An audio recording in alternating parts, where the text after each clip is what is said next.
風台強密也咧變強，雖然是未直接掃來台灣，不過拜一上屆我進台灣的時陣，有關係帶雨水來，這方面的北部依然都會落雨。講到落雨，這站嘛是黃霜雨季。今仔日透早，高雄是有一棟40年的老房仔厝放起，好親像就是前幾工仔落雨造成的，加在內底無大人。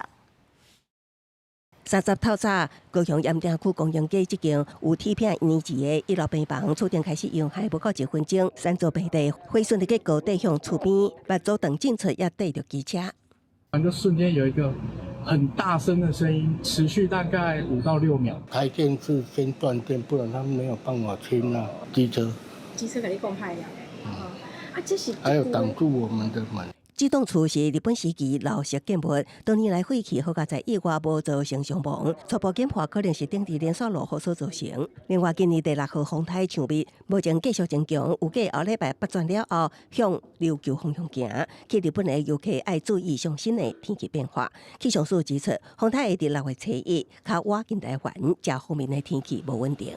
到禮拜1，颱風距離台灣相對是比較近的，所以在迎風面的北部還有宜蘭地區會受到颱風的外圍環流的影響，所以或多或少會有一些迎風面的降雨。